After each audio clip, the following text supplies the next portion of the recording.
This is definitely gonna be different than what's been on the channel so far, but god damn it, I was hankering for a good rhythm game. It's been a long time since I've really sunk my teeth into one, and even then it hasn't been very often. The only rhythm games I've ever really played have been Beat Saber and the Persona dancing games. And trust me, I adore Beat Saber. If there was any game I'd ever want to jump into and try to really be in the upper echelons of, it is Beat Saber. It's hands down one of the most fun games out there. No! Oh, so close. And it's really the only experience I have with a quote-unquote real rhythm game. But Project DIVA is a game I was always pretty interested in. Not only did I have the impression it was one of the more hardcore rhythm games, and is also really popular, but it also revolves around Vocaloid, yet another thing I've always been pretty interested in, but never quite took the time to get into. Before this game, there were only a handful of Vocaloid songs that I really knew and liked, among them being Triple Baka, which I was pretty disappointed wasn't in this game, and Ice Drop, which had been my favorite. So Project DIVA seemed like a wonderful way to get myself more acquainted with Vocaloid and just experience a great rhythm game to boot. And oh boy, was this an absolute treat.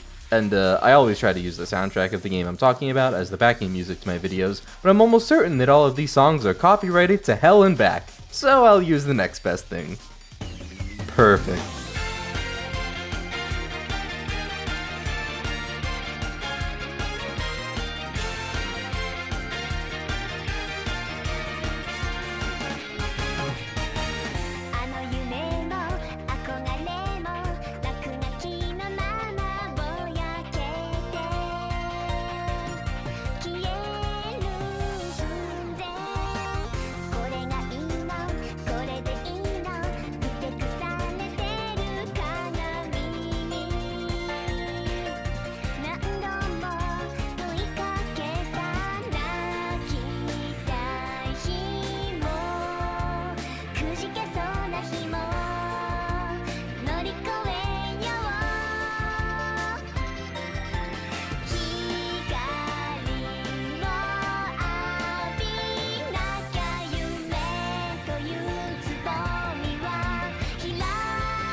This game primarily focuses on Hatsune Miku, and even if you have no idea what the fuck a Vocaloid is, chances are you know Hatsune Miku. Even after playing this game, I only have a very basic understanding of Vocaloid, and I certainly don't know the subtleties of Vocaloid versus Utao, or really any of the deeper mechanical stuff of how people make their own voice banks and all that. And I only mention that because that's something I already knew existed, and I've had people try to explain it to me, and I feel like I need a whole fucking college master's degree to understand that shit. But this is clearly the very corporate and mainstream side of Vocaloid, so that doesn't really matter here. As far as the scope of this game goes, you just need to look at the silly idols doing their silly songs and dances and whatever the fuck this is. There are really 6 main Vocaloids this game features, which I always had the impression are pretty much the most popular ones, although maybe that's just because of this game. There's Miku herself, but also Rin with her counterpart Len, Luca, who has the most banger theme song of all time, Meiko, and Kaito, who I really want to say is the edgy one as a joke, but I have the distinct feeling that that would be a gross mischaracterization of him from just a surface level glance. I mean, I don't really think any of these have base personalities anyway. I think they're supposed to be more blank slates, but that's far out of my wheelhouse. Nearly all of the songs in this game are sung by these idols, or multiple of them, or all of them. And the variety here is wild. I mean, there are well over 200 songs to choose from, with an extremely wide range of styles. And they're pretty much all bangers. I don't think there were really any that I didn't like to at least some degree. Except maybe Now Choose, that one's kinda weird. Luka Luka Night Fever, Deep Sea City Underground, Secret Police, My Go Life, Velvet Aberesque, Like the Wind, and uncountably many more are just kind of the best ever, and I'm so glad this game gave me so many more Vocaloid songs to listen to. The real meat of this game is, obviously, the gameplay itself. I've seen a few unique ways that rhythm games do their gameplay with interesting presentation and button layouts, but Project DIVA is pretty simple in nature. It utilizes the face buttons, or alternatively the equivalent D-pad buttons, and the sticks, or alternatively the triggers. That's seriously it. You'll see each button you need to press somewhere on the screen with said button flying towards its placeholder, and when they align, that's when you press it. There's also a kind of clock hand that rotates on the placeholder as a secondary cue for the timing of the button press, that is, when the hand is facing straight up. Your score is based on how well you timed each press, with cool being the best timing, followed by good, safe, and bad. Contrary to basic reasoning, safe is not actually safe, and you will lose your combo if you get anything below a good. There are also some more subtle ratings, like wrong if you just straight up press the wrong button, with a different color appearing based on your timing, and almost if you got some buttons right and some wrong in a multi-press prompt. Because yes, that happens, and you better fucking get used to it, because anything can and will happen in these button prompts. The basics of the game are very basic, but they can be taken to some pretty logical extremes, and the game does not shy away from that. I know that's kind of the point of rhythm games, but I very much see where Project DIVA gets its reputation. There are times you have to press 2, 3, or even all the face buttons at once, times where you can hold certain button prompts while others are still going on for extra score, and some very confusing presentations for the locations of said buttons, where you're relying more on instinct and keeping the beat rather than actually watching the notes. You have a life bar which will slowly replenish when you time the buttons correctly and significantly deplete when you don't, and once that life bar is empty, you fail the song. You also fail the song if you don't get above a certain %/score threshold, as indicated by the bottom bar. The blue zone is generally how well you've been doing so far. The border indicates whether you're actually on track for completing the song or not, with below the border being below average and you need to catch up, and ahead of the border being you're doing okay. And the green zone is the totally safe zone. Once you reach this, you're good no matter what as long as you maintain your life bar. The green zone is everything that'll be ahead of the border once the song is actually over. When you clear a song, you'll get a specific ranking based on your performance of either standard, great, excellent, or perfect. The thresholds for these can vary from song to song, but on average, around 70% is a standard, 80% is great, 90% is excellent. You'll also see your progress for hitting these marks in the bottom bar during the song, with each one having their own border. A perfect is granted if you obtained all cools and goods over the course of the song, and nothing less. And as mentioned, that's also how the combo system works. Any timing under a good will break your combo, so a perfect means you maintained your combo throughout the entire song. Your player rank will also increase based on the rating you got, and as far as I know, this is pretty much just for aesthetics. I don't think your player rank really serves any function, although from what I've read, it did unlock some things in older arcade versions of the game that aren't present in the modern ports. The max rank you can be is 39, and wow, did I have some questions after seeing this number pop up all over this fucking game, in particular in the achievement requirements. But apparently it's a reference to an old pun where the Japanese words for 3 and 9 can be pronounced as mi and ku respectively, miku, which is pretty neat. Each song will also have a difficulty rating out of 10, which is separate from the overall difficulty setting you're in, which goes from easy, normal, hard, extreme to EX extreme.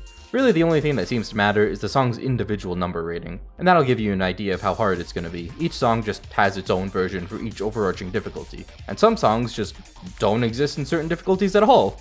Besides just the songs themselves, there are a lot of features this game has. Now, I'm playing Mega Mix Plus on the PC, which to my understanding is a newer version of Project DIVA with some added features, like the EX Extreme difficulty for the real gamers. And I also got all the DLC, which includes a bunch of extra songs and unlocks every single outfit and customizable piece right from the get-go, which you'd normally have to spend VP on, a currency you get from completing songs. So trust me when I say that the first time I opened the customization menu, it felt like I was staring into the fucking abyss. There is so much. Before we even get into the costumes though, this game lets you customize pretty much everything about your gameplay experience. The button prompts themselves, whether you want all face buttons or all D-pad buttons, or if you want right and down face buttons but then left and up D-pad buttons, or vice versa. There's Nintendo layout versus Xbox layout versus PlayStation layout, also with their own D-pad/face button combo variants.